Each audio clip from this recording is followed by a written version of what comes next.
একটা সময় এমন ছিল যে মনে হয় কি স্কুলে যেতাম, প্রত্যেক দিন তো স্কুলে যাওয়া থাকতো, তো তখন হচ্ছে কি যে ই প্রত্যেক দিনই হচ্ছে তোমার শ্যাম্পু করা হতো।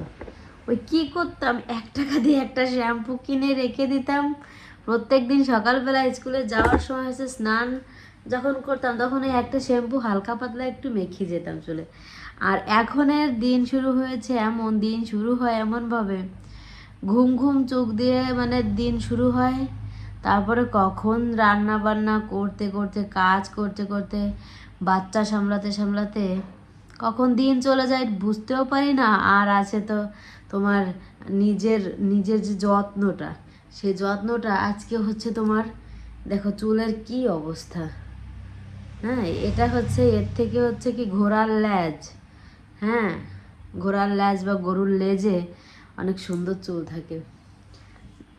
যাই হোক, এখন তো আর এইগুলো বললে চলবে না। এগুলো কি বললে চলবে? চলবে না। যাই হোক, আজকে বৃহস্পতিবার, সকালবেলা শাশুড়ি মা ওই যে আমার সুন্দর মতন করে পুজো দিয়ে দিয়েছে আমার সিংহাসনে, দেখেছো? আর হয় কি মাই পুজোটা দেয় প্রত্যেক দিন সকালে, মাই পুজোটা দেয়। আর আমি আজকে হচ্ছে সকালে ঘুম থেকে উঠেছি ওই 8:30 নাগাদ। উঠে হচ্ছে ভাত রান্না করেছিলাম, আর শাপলার তরকারি, আর হচ্ছে কি মানে কাতলা মাছের ঝোল রান্না করেছিলাম। অল্পই রান্না করব, কিন্তু ভেবেছিলাম কি যে আজকে হয়তো আমাদের এইখানে একজন, আমরা এক আত্মীয় মারা গিয়েছে, তো তার হচ্ছে শ্রাদ্ধের যে অনুষ্ঠানটা, সেই শ্রাদ্ধের অনুষ্ঠানটা মানে করবে। তো ভেবেছিলাম যে ওইখানে যাব, অল্প করে ভাত রান্না করে রেখেছিলাম। কিন্তু এখন আমার শরীরটা ভালো লাগছে না, আমার যেতে ভালো লাগছে না। মানে শরীরটা হচ্ছে কি এখন হয়ে গেছে এখন তখন, মানে এই ভালো লাগছে তো এই খারাপ লাগছে এরকম। দেখো চুলের ভিতরে কেমন জট পাকিয়েছে, এটা কি কোনো মানে আছে 4-5 দিন মাথায় চিরুনি দিই না, চিরুনি দিই এখানে এখানে এই করে, পিছনে হচ্ছে সব জমা করে রেখে দিই। পিছনে দেখো কি পরিমাণে গিট্টু পড়েছে। মানে এক সময় চেহারার পিছনে অনেক সময় দিতাম। দেখো কতগুলো চুল ছিঁড়েছে, দেখেছো? এই দেখো, দেখো এতগুলো চুল ছিঁড়ে গেল, জোর করে টেনে টেনে ছিঁড়তে হয়। তো এখন মানে এক সময় হতো কি চেহারার পিছনে মানে এত সময় ব্যয় করতাম যে কি করলে একটু ভালো লাগবে আমাকে, কি করলে একটু ভালো লাগবে। আর এখনে আর এই চিরুনিটা যে এত বিচ্ছিরি একটা চিরুনি, মানে এই চিরুনি সম্বন্ধে যদি না জানো, এটা হচ্ছে কি আমার বিয়েতে, মানে মানুষের বিয়েতে হয় না লিদার নেয়, লিদারের ভিতরে হচ্ছে একটা মেয়ের যাবতীয় যা কিছু লাগে সব কিছুই দিয়ে দেয়। ফ্যান ছাড়িয়েছিলাম না, গরম, খুব গরম। তো এই চিরুনিটা হচ্ছে তায়ের ভিতরে ছিল, মানে আমার লিদারের ভিতরে দিয়েছিল। এই চিরুনিটা যদি কখনো মাথা আসতে পারি না, কিন্তু আমার আর একটা চিরুনি আছে, সেই চিরুনিটা হচ্ছে হারিয়ে গিয়েছে। এই জন্য হচ্ছে কি এইটা দিয়ে এখন ওই যে দায় ঠেকলে চুচোয় নামাজ পড়ে একটা কথা আছে না, তো সেটাই হয়েছে। দেখো এটাও গিট্টু পড়েছে, কি অবস্থা চুলের। মানে ওই কি হয়, গিট্টু পরে পরে কষ্ট হয়, রাগ লাগে, এই রেখে দিই ঝুঁটির ভিতরে, চুলে ঝুঁটি করে রেখে দিই পিছনে। দেখো কতগুলো চুল উঠলো, মানে চুলের বোঝা যাচ্ছে না ফোনে ভালো করে। ফ্যান চালালেও চুল আরও এলোমেলো হয়ে যাবে বেশি করে। উফ, কি বলবো তোমাদেরকে আর। এখন সিথির বাবাকে ফোন দিয়েছি যে তুমি কখন আসবে। ও বললো কি যে আমি একটু পরে আসবো, মানে বাজারে গিয়েছে, বাজার থেকে এসে নাকি ও আসবে। মানে আমি বললাম কি যে শোনো, যদি অনুষ্ঠানে যেতে হয় তাহলে হচ্ছে আমিও যাব তোমার সঙ্গে। আর আমরা একসঙ্গে গেলে মনে করো কি যে ওই যে অনেক দিন হচ্ছে ছবি টবি করা হয় না, আমার ফেসবুকে ভিডিও থেকে ছবি বেশি ভিউজ হয়, এই জন্য হচ্ছে কি আমি ওই ছবিটাই বেশি আমার ছাড়া হয়। তো আমি ভাবছি কি যে করব, আজকে বাইরে গিয়ে কটা ছবি করব। আমি ওকে বললাম কি যে মাকে পাঠিয়ে দিয়েছি, মা চলে গিয়েছে, আর আমি এখন না যাই তার কারণ আমি যদি যাই ভ্যানে করে যেতে হবে, আমার অসুবিধা হয় আর এখানে রাস্তাঘাট একটু ভালো না, আমি যেখানে যাব অনুষ্ঠানে ওইখানে হচ্ছে রাস্তা একটু ভালো না, এই জন্য বলেছি কি যে যে আমি একা একা যাব না, যদি তুমি আমাকে নিয়ে যেতে পারো তাহলে যাব, আর যদি না পারো তাহলে আমি যাব না। তাও বলতেছে কি যে অনেক দিন তো এমনি বাইরেও যাই না, যদি তোমার তেমন সময় হয় তুমি একটু স্যারকে বলে এসো, স্যারকে বলে এসো যে আমরা আজকে একটু বিকালে বাইরে যাবো স্যার, আমার যদি ইমার্জেন্সি কোনো ডিউটি না থাকে তাহলে হচ্ছে মানে একটু 2-3 ঘন্টার জন্য হচ্ছে মানে ওকে অবসর দিবে এরকম, মানে এত ডিউটি। ওই মানে হচ্ছে কি ওই একা তো ড্রাইভার, এখন দুজন হলে হচ্ছে 24 ঘন্টার ডিউটি হতো, 24 ঘন্টা রেস্ট হতো, আর এখন একা থাকার কারণে হচ্ছে ওর 24 ঘন্টা ডিউটি, তো আবার 24 ঘন্টা ডিউটি, এদিকে 24 ঘন্টা ওদিকে 24 ঘন্টা। এখন দেখো এই দেখো আমার ইসের অবস্থা, চোখের নিচের অবস্থা, আর হচ্ছে যে গলায়, আমার গলাটা এত কালো হয়ে গিয়েছে, এত কালো হয়ে গিয়েছে, চোখের এখানে এই যে মচ্ছা পড়েছে, আর এই যে হচ্ছে গলায় দেখো কি অবস্থা হয়েছে, দেখেছো? আর মুখে তো কোনো ক্রিম ট্রিম, দেখো আমার আমার আমার হাত থেকে, দেখো আমার হাত থেকে আমার মানে আমার গলাটা কালো হয়ে গিয়েছে, দেখেছো?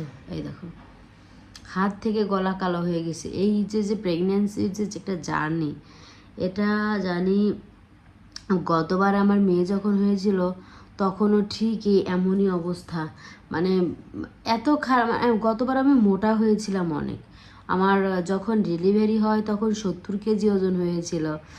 বাবারে বাবা, তখন ডাক্তারের কাছে, আমার বয়স বেশি না, মানে বয়স হচ্ছে কি এখন হচ্ছে 24 বছর চলে, 2004-এ আমার জন্ম, আর এখন হচ্ছে 26 সাল, তাহলে হচ্ছে হিসাব করে দেখতে গেলে আমার ওই 24 বছর বয়স চলে। কিন্তু তখন ডাক্তার বলেছিল কি যে মনে হয় কি বাচ্চা কি বয়স খেয়ে বাচ্চা নিয়েছেন, ডাক্তার বলেছিল।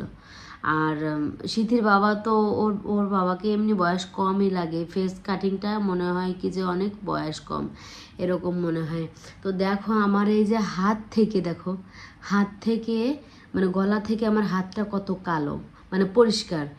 আর আমি তো মুখে কোনো ক্রিম ট্রিম কিছুই ইউজ করি না, এখন ভালো লাগে না এই জন্য ইউজ করি না। সবাই ইদানিং বলছে কি তুই কি কালো হয়ে গিয়েছিস, তুই কি কালো হয়ে গিয়েছিস, কিন্তু সবাই তো ভিতরের খবরটা জানে না যে আমি কিভাবে থাকি।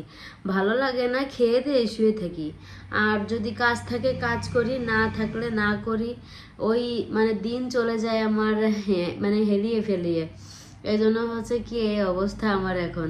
এখন এই সিধির বাবাকে আমি বলছি কি আমাকে কিছু নাইট ক্রিম কিনে দাও, আমি একটু মানে মুখে ইউজ করি। দেখো সবাই ইদানিং বলে কি যে এই তুই কেমন কালো হয়ে গেছিস, কালো হয়ে গেছিস। সত্যি কথা বলতে আমার কখনো এই যে আমাকে কালো বলে যদি কেউ, আমার শুনতে ভালো লাগে না।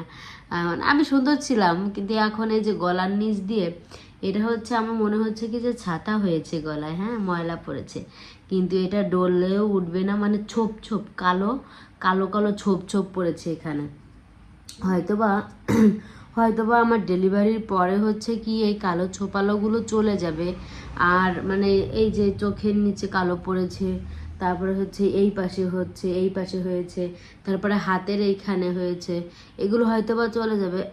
আর হয় কি একটা বাচ্চা হয়ে গেলে, তো একটা বাচ্চা পেটে থাকলে তার অনেক পরিবর্তন হয়, কিছুদিন তো মানে 4 মাস তো বিছনায় শোয়া একদম, মানে আমার বেডের নিচে হচ্ছে গাবলা ছিল, ওইখানে হচ্ছে ছ্যাপ ফেলতাম, তারপর হচ্ছে বমি করতাম, আর বল পেতাম না খাবার, মানে ওষুধ, তারপরে হচ্ছে জলের পট, তারপরে মানে যাবতীয় আমার যেটা লাগে, আমার যত বাথরুম মানে বাথরুম তো এখানে, বাথরুম করা ছাড়া আমি বেড থেকেই নামতাম না। এই অবস্থাও আমি মানে ফেস করেছি, প্রেগনেন্ট মানে এত খারাপ অবস্থা গিয়েছে। এখন অবশ্য আমি একেবারে সুস্থ, কিন্তু এখন হচ্ছে কি মানে সুস্থ বললেও ভুল হবে, মাঝে মাঝে হাত পা ব্যথা করে, তারপর হচ্ছে পেটটা এখন ভারী হয়েছে, এখন যেহেতু 7 মাস চলে, পেটের ভিতরে একটু মানে ভার ভার হয়েছে, আমি একটু বেশি বসে থাকলে বা বেশিক্ষণ হাঁটাহাঁটি করলে আর ঘন ঘন বাথরুম আসে, ঘন ঘন হচ্ছে মানে প্রস্রাবের চাপটা খুব ঘন ঘন, আর এই সময়টা এরকমই হয় এখন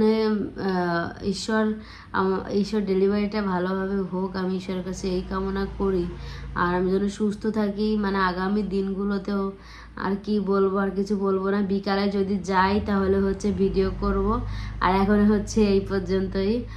কিছু কথা আমি না বললেই নয়, মনে করো আমি কিছু কিছু কথা যদি বলেও আমার মানে চ্যানেলটা আমি যদি অ্যাক্টিভ রাখতে পারি, এটাই আমার কাছে অনেক। কেউ দেখলো না, কে দেখলো কেউ দেখলো না, এটা আমি দেখবো না। কিন্তু ওই যে কালকে অনেক ভিডিওই দেখি আমার সামনে, এসব কথা না বলি, পরবর্তীতে আবার ভিডিওতে আবার বলবো, এই কথাগুলো না বলি। এখন এই পর্যন্তই অনেক হয়ে গেছে। বক বক করলে পরে বলবে কি যে প্রত্যেকদিন এসে খালি ক্যামেরার সামনে এসে বক বক তো বক বক কে শোনে? আমার কথা কি যার ভালো লাগবে সে শুনবে, যার ভালো লাগবে না সে শুনবে না, চলে যাবে। আমি তো তোমাদেরকে বলিনি যে তোমরা আমার ভিডিও দেখো, তাই না? তো টাটা সবাইকে, ভালো থেকো সবাই। কই আসো,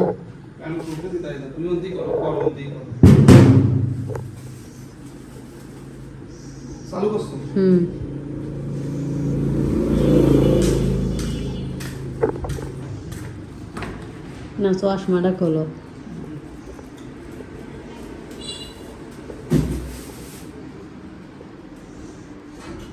শশা কি ফ্রি পাইছে?